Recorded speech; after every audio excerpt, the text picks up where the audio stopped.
Passons maintenant à un peu de théorie. Quel est le modèle théorique de machine qu'on va utiliser pour faire la mesure de la complexité? Bien, pour simplifier, on va prendre une machine séquentielle, quand en fait prendre une machine plus complexe ne changera pas à la complexité du point de vue bien sûr théorique. Une complexité n au carré restera n au carré même si on utilise une machine parallèle ou plus complexe. Bien sûr, du point de vue pratique, utiliser un processeur à 10 cœurs, c'est beaucoup plus rapide que utiliser un processeur à 4 cœurs par exemple.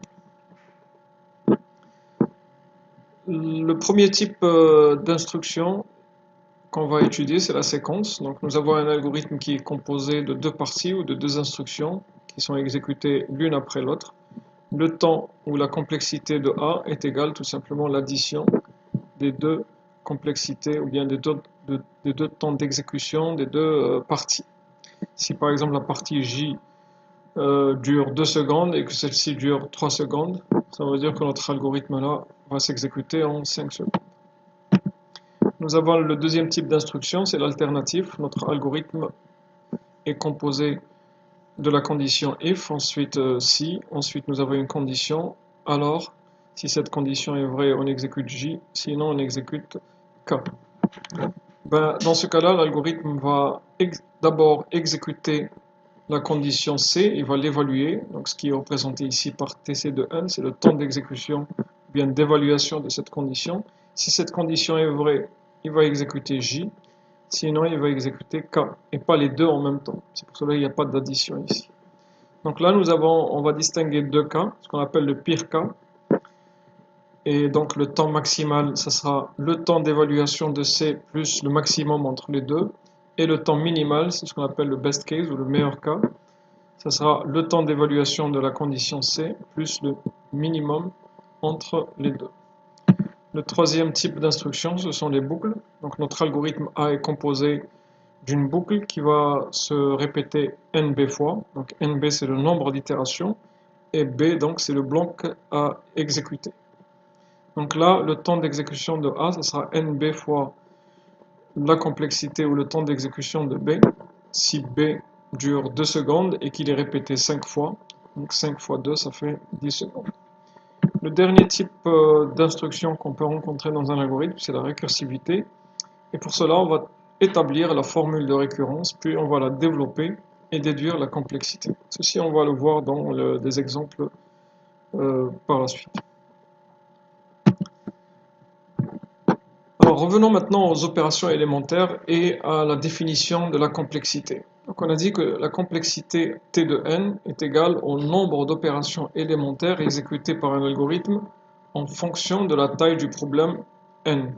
Donc à quoi en fait correspond cette notion d'opération élémentaire? En fait, voici la définition. Une opération élémentaire, c'est soit un accès mémoire, read ou write, soit une opération arithmétique, soit une comparaison. Par exemple, si on prend l'instruction C reçoit A plus B, on croit que c'est une seule instruction, mais en réalité, cette instruction-là est composée de 4 opérations élémentaires.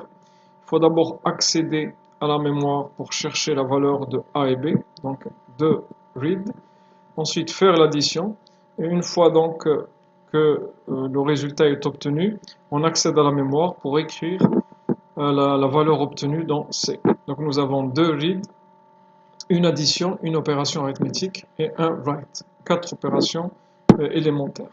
D'ailleurs, lorsque vous voyez qu'un ordinateur a une fréquence de, par exemple, 3 GHz, ce qui veut dire 3 milliards d'instructions par seconde, cette notion d'instruction, ce sont en fait des opérations élémentaires.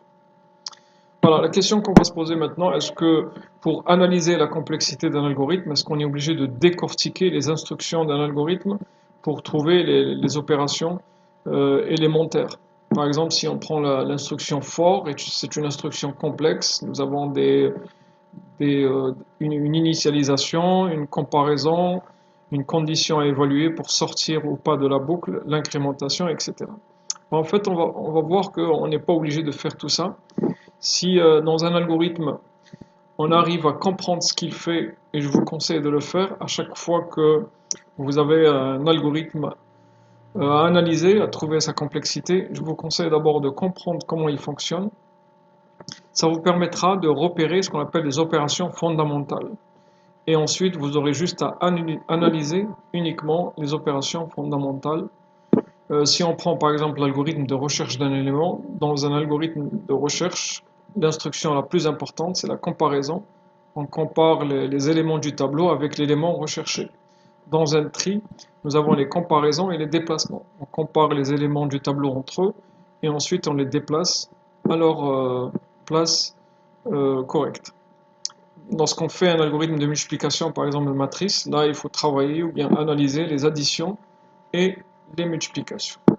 Une autre remarque qui va vous faciliter donc la tâche dans l'analyse des complexités, il faut toujours faire un focus sur les boucles et la récursivité, puisque généralement ce sont ces deux types d'instructions qui, entre guillemets, ralentissent un algorithme, et la complexité finale d'un algorithme provient généralement de ces deux types d'instructions.